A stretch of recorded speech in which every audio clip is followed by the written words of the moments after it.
नमस्कार दोस्तों, art of trading की एक और लर्निंग वीडियो में आपका स्वागत करता हूं। दोस्तों चलिए आज मैं चार्ट के बारे में कुछ इंपॉर्टेंट चीज़ें आप लोग को बताऊंगा। बहुत सारे लोग रिक्वेस्ट कर रहे थे कि सर चार्ट रीडिंग के बारे में कुछ बताइए, चार्ट रीडिंग का माइंडसेट किस तरीके का होना चाहिए, क्या क्या चीज़ें आप चार्ट में देखते हैं जब बाइंग करना होता है, क्या क्या चीज़ें आप देखते हैं जब चीज़ें सेल करना होता है बैंक निफ्टी को।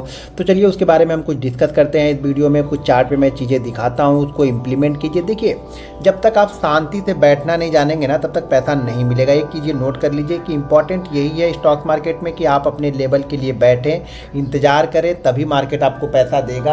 अगर आप कहीं भी जाके ट्रेड लेते हो, कहीं भी जाके ट्रेड ढूंढते हो तो मार्केट शायद आपको,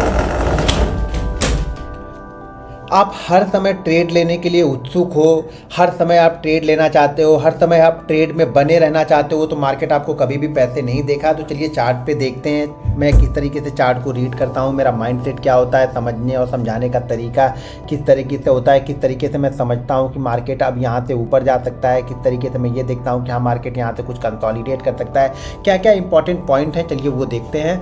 तो यहाँ पे हमने चार्ट पे 5 मिनट का चार्ट हमने यहाँ पे लगा लिया है। तो 5 मिनट के चार्ट पे चीज़ों को हम समझेंगे पहले, उसके बाद फिर हम आपको यहाँ पे तो दोस्तों ये मैंने यहाँ पे 5 मिनट का चार्ट लगा दिया है। तो 5 मिनट के चार्ट पे वो सारी चीज़ों को हम देखेंगे, सीखेंगे, समझेंगे। देखिए धैर्य का काम है, अगर आपके पास धैर्य है, सहनशीलता हो, आप सहन।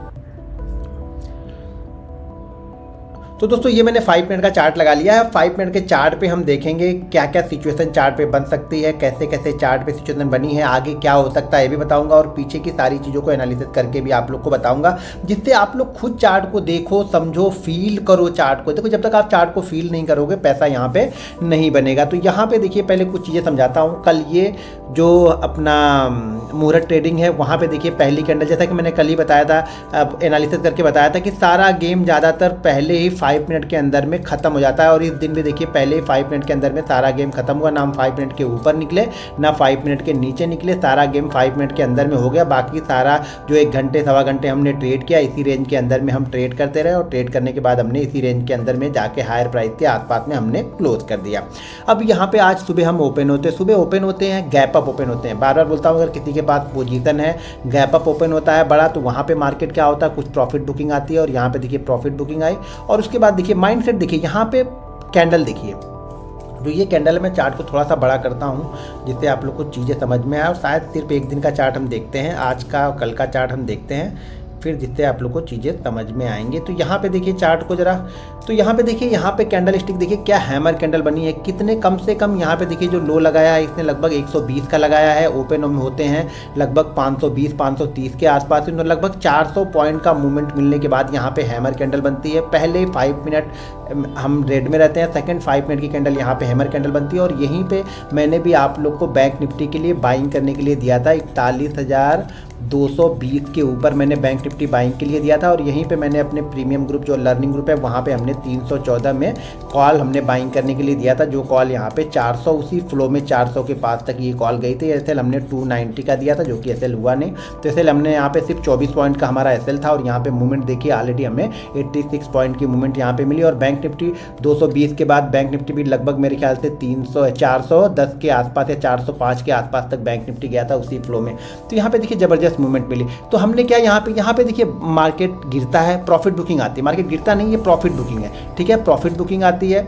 कल वाला जो लो था उस लो के नीचे हम आते हैं और उसी लो के आसपास में यहाँ पे हम देखेंगे तो ये लो जो बना है ना, इसी लो के आसपास में हम यहाँ पे नीचे आने के बाद हैमर कैंडल बनाते हैं। देखिए अब 400 पॉइंट गिरने के बाद पहले 5 मिनट पे यहाँ पे मैं सेल करने तो जाऊँगा नहीं, तो यहाँ पे देखिए क्या हैमर कैंडल बनी, तो इसी हैमर पे हमने यहाँ पे बाइंग किया और आप लोग को ग्रुप में भी अपडेट करके बताया था यहाँ पे। तो इसी हैमर के बाद देखिए क्या ज़बरदस्त मूवमेंट मिलती है। और यहाँ पे बैंक निफ्टी 360-365 के आसपास ही जाता है, 400 नहीं 360-365 के आसपास जाता है और इसी फ्लो में धीरे धीरे करके निकल जाता है और कॉल जो है वो 400 के आसपास जाती है। तो यहाँ पे हमारा माइंड सेट क्या होना चाहिए, देखिए जब 400 पॉइंट पहले ही कैंडल में यहाँ पे गिर चुकी है तो यहाँ पे हमें सेल करने की कोई जल्दी नहीं है, ये तो कंफर्म हो चुका है। अब यहाँ पे सेल करने के लिए कंडीशन क्या बनती कि मार्केट कंसोलिडेट करता, काफ़ी देर कंसोलिडेट करता, कम से कम यहाँ पे 2-3 कैंडलें बनती, कंसोलिडेशन की कैंडल बनती और उसके बाद मार्केट गिरता तो मार्केट में एक फ्लो और मिलता जो कि 120 जो यहाँ पे लगा था, उसके बाद मार्केट शायद यहाँ पे 40,900 के आसपास में आता। लेकिन ये कब आता,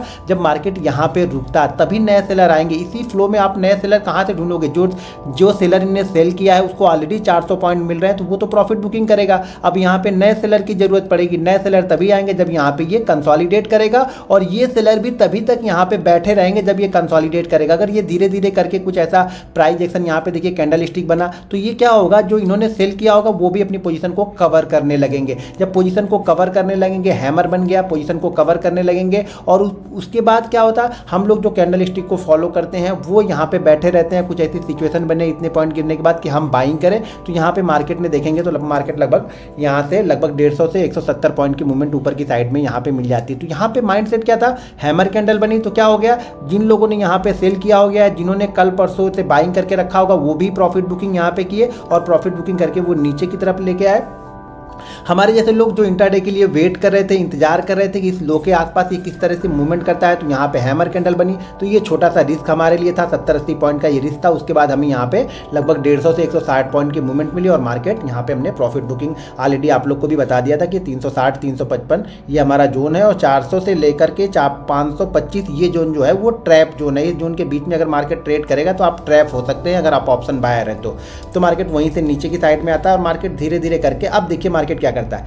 सबसे पहली चीज तो मार्केट को देखिए, मार्केट इस लेवल यानी जो अब 41,000 वाला लेवल है, जो राउंड फिगर वाला लेवल है, उस लेवल को ये रिस्पेक्ट कर रहा है। इस लेवल के आसपास ये आ नहीं रहा, और मार्केट यहाँ पे क्या कर रहा है, कंसोलिडेट कर रहा है। ध्यान से देखिए कितने यहाँ पे हमने कब से कंसोलिडेट करना स्टार्ट किया, लगभग हम देखा जाए तो 10 बजे से हमने कंसोलिडेट किया। कब तक, लगभग यहाँ देखा जाए तो लगभग 1:30 बजे तक हमने ये कंसोलिडेट किया। छोटी सी रेंज हमने बनाई, इस रेंज के अंदर में हम यहाँ पे घूमते रहे, और जो हमारा हैमर कैंडल का लो है उसी लो के आसपास का हमने यहाँ पे लो लगाया। अब यहाँ पे देखिए जब इस तरह की कंसोलिडेशन होती है तो यहाँ पे दो चीज़ें हो सकती है, आपको दिमाग में दो चीज़ें रखनी है, ना तो आप पहले यहाँ पे बायर बन सकते हैं ना सेलर बन सकते हैं। यहाँ पे सिर्फ दिमाग में दो चीज़ें हमारे रहती है कि इस रेंज को जिस साइड में ब्रेक करेगा उस साइड में मार्केट एक अच्छी खासी मूवमेंट आपको यहाँ पे देगा। अगर इस रेंज को मार्केट ब्रेक करता है तो मार्केट का टारगेट यहाँ पे नीचे की साइड में ब्रेक करता है तो 40,900 के आसपास में था, और ऊपर की साइड में ब्रेक करता है तो जहाँ पे अभी ये ट्रेड कर रहा है 360-365 के आसपास ये टारगेट बनता है। ये टारगेट क्यों बनता है, क्योंकि यहाँ पे देखिए कल की ओपनिंग और कल की क्लोजिंग भी है, सॉरी कल की ओपनिंग भी यही है, कल की क्लोजिंग भी यही है। मैं बार बार बोलता हूँ कल का हाई, कल का लो, कल का क्लोज, ये बहुत इंपॉर्टेंट होता है लास्ट डे का। तो हम इसी लेवल के आसपास सुबह भी एक राउंड मार के गए थे, एक बार हम टच करके गए थे, इसको किस करके गए थे। यहाँ पे देखिए सुबह हम ओपन होते हैं, इस लेवल के नीचे आ जाते हैं। किस लेवल के नीचे, जो लेवल कल हमने हाई लगाया था, जिस लेवल के आसपास हमने क्लोज किया था वहाँ से नीचे आते हैं। हैमर कैंडल बनी, फिर हम उसी लेवल के आसपास पहुँचते हैं। कहाँ पे, अब यहाँ पे देखिए 3 बार यहाँ पे रेजिस्टेंस ले लिया, और एक बार फिर से जब हमने यहाँ पे ब्रेकआउट किया तो यहाँ से यहाँ तक हम गए, फिर से यहाँ पे रेजिस्टेंस ले रहा है। अब यहाँ पे दो चीज़ें होती है, देखिए मार्केट अगर यहाँ से ब्रेकआउट किया तो ये तो कंफर्म है कि यहाँ पे आने के बाद इसको रुकना है एक तरीके से। कुछ अगर एक्स्ट्रा ऑर्डिनरी कुछ बैंक मूवमेंट नहीं कर रहे तो यहाँ पे आके इसको रुकना है, क्योंकि ये रेजिस्टेंस है तो इस रेजिस्टेंस के आसपास ये रुकेगा। लेकिन अब इसको कैसे कंफर्म करना है, इसको कैसे कंफर्म करेंगे कि ये हमें यहाँ पे अब बाइंग करना है या नहीं करना है, इसकी दो सिचुएशन होती है। अब समझिए, सबसे पहली चीज़ तो रेंज बन गई थी, रेंज के अपर एंड के आसपास हम पहुँच के यहाँ पे ये कैंडल जो दिख रही है आपको ना, 2 ग्रीन कैंडल बनी, उसके बाद ये रेड कैंडल बनी, और इस रेड कैंडल ने देखिए यहाँ पे जब ब्रेकआउट जब होने का होता है ना तो मार्केट क्या करता है, अपना जो पिछला लो करता है ना उसको रिस्पेक्ट करने लगता है। ये ध्यान दीजिएगा, हर समय जब भी मार्केट ब्रेकआउट करने की तैयारी करेगा और अगर अपने पिछले लो को वो रिस्पेक्ट कर रहा है ना, तो ये समझिएगा कि अब मार्केट ब्रेकआउट करेगा, और ब्रेकआउट के बाद जो उसका पिछला हाई है उस हाई के आसपास ही जाने की तैयारी यहाँ पे करेगा। क्यों, हमेशा ये जरूर ध्यान में रखिएगा पिछले लो को रिस्पेक्ट करने के बाद इस लो हाई को ब्रेक कर रहा, तो समझ लीजिएगा यहाँ पे बायर बहुत स्ट्रांग है। बायर स्ट्रांग क्या है कि बायर पिछले जो लो है उसके लो के नीचे मार्केट को जाने नहीं देता। अगर यहाँ से देखेंगे तो यहाँ पे लो बना हुआ है, यहाँ के बाद ये लो है, उसके बाद यहाँ पे छोटा सा लो बना, और यहाँ पे ब्रेकआउट से पहले देखिए, ब्रेकआउट से पहले मार्केट यहाँ पे रुका, और रुकने के बाद इस लेवल को यहाँ पे ब्रेक किया। अब ब्रेक करने के बाद कहाँ पहुँच गए हम, इस लेवल के आसपास पहुँच गए। अब आप लोग गलती क्या करोगे ना, आप लोग गलती ये करते हो कि आप लोग इस ब्रेकआउट को ट्रेड करने की कोशिश करोगे, इस ब्रेकआउट को ट्रेड करने की कोशिश नहीं करते हो आप लोग। तो सबसे पहली चीज तो जो पहला ब्रेकआउट होता है, यानी जो कंसोलिडेशन के बाद जो पहला ब्रेकआउट होता है, वो ज़्यादातर 10 में से 8 बार आपका सक्सेसफुल होगा। इसका रेट जो रेशियो रहेगा 10 में से 8 बार ये आपको प्रॉफिट ही दे के जाएगा, कुछ भी दे के जाए लेकिन प्रॉफिट दे के जाएगा।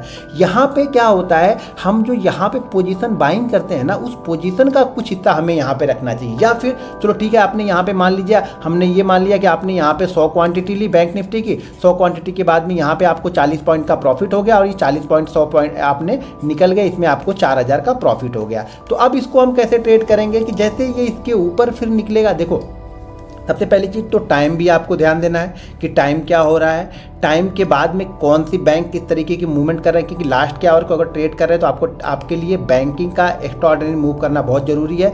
तो ये क्या हो रहा है, अब इस रेंज में फंस गया मार्केट, इस रेंज के आसपास जो हमारा रेजिस्टेंस लेवल है, इस रेजिस्टेंस लेवल के आसपास आके फंसा हुआ है। अब यहाँ पे निकालेगा तो हम इस तरीके से ट्रेड कर सकते हैं कि अगर हमने 4000 का प्रॉफिट लिया तो मैं यहाँ पे क्या करूँगा कि 500 का रिस्क ले लूँगा, कोई दिक्कत नहीं 500 का।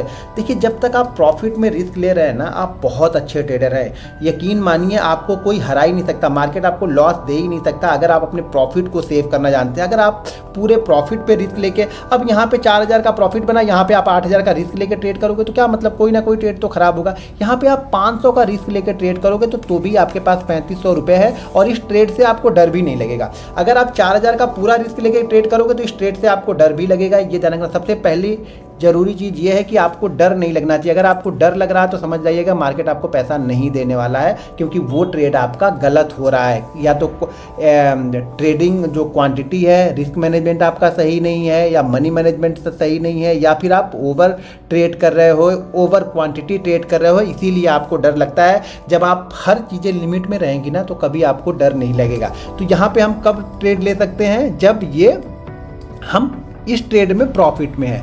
अगर आप इस ट्रेड में प्रॉफिट नहीं है, इस ट्रेड को आपने ट्रेड ही नहीं किया है, तो ये ट्रेड आपके लिए बनता ही नहीं है। ये समझना है आप लोग को। आप गलती क्या करते हो, इसको छोड़ के आप इसको ट्रेड करने की कोशिश करते हो, शायद ये 10-20 रुपये ऊपर जाएगा, फिर से ये नीचे आ जाएगा, यहीं पे आप लोग ट्रैप हो जाते हो। पहले इसको ट्रेड करो। ये देखिए कंटिन्यू 1.5-2 घंटे 3 घंटे मार्केट ने कंसोलिडेट किया और उसके बाद ये निकला, तो ये मूव ज़्यादा इफेक्टिव होता है। ये मूव ज़्यादा कंसोलिडेट किया है तो ज़्यादा बिलीव होता है। जो लोग इंतजार कर रहे थे कि यार ब्रेकआउट पे हमें ट्रेड करना है, वो लोग यहाँ पे ट्रेड कर देंगे। यहाँ पे क्वांटिटी होल्ड है उनकी, अगर नहीं चलेगा तो वो प्रॉफिट बुक करने लगेंगे, मार्केट और नीचे की साइड में थोड़ा सा आ जाएगा। यहाँ पे नई क्वांटिटी हमें नहीं लेनी चाहिए। नई क्वांटिटी तभी लेनी चाहिए जब इस ट्रेड में आपने प्रॉफिट बुक कर लिया है, ब्रेकआउट करेगा, इस ट्रेड का कुछ हिस्सा हम प्रॉफिट घर लेके जाएंगे और कुछ प्रॉफिट यहाँ पे दाव पे लगा के हम ट्रेड करेंगे। तो माइंड सेट आपका देखो, रीड कैसे करना है। रीड ये करना है कि ब्रेकआउट से पहले अगर पिछले लो को रिस्पेक्ट कर रहा है मार्केट, तो समझ जाइएगा ये ब्रेकआउट होगा तो इसमें आपको एक मोमेंटम आपको मिल जाएगा। जो ऑप्शन बायर के लिए हमें चाहिए होता है मोमेंटम, वो मोमेंटम आपको मिलेगा। अगर ये लो बनाया, फिर यहाँ पे वापस लो बनाया और इस लो बनाने के बाद इसको ब्रेक करा, तो एक चीज़ समझिए, अगर ये यहाँ से जा रहा तो यहाँ तक की जर्नी तो ऑलरेडी तय कर चुका है।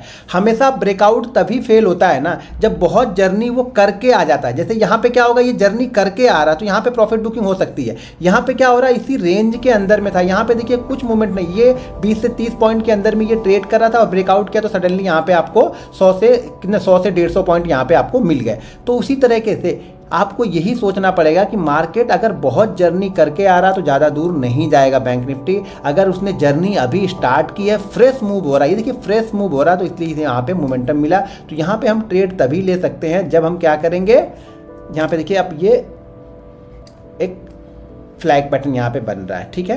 तो हम तभी ट्रेड लेंगे जब यहाँ पे आपने प्रॉफिट बुक किया। अगर यहाँ पे आपने प्रॉफिट ही नहीं लिया तो मैं यहाँ पे ट्रेड लेने के लिए आपको सलाह बिल्कुल नहीं दूंगा। हमेशा इस तरह की जब भी सिचुएशन बनी, अगर आपने प्रॉफिट लिया है तो यहाँ पे जरूर प्रॉफिट का रिस्क लगा के आप यहाँ पे ट्रेड कर सकते हैं। अच्छा मूवमेंट आपको मिल जाएगा। देखिए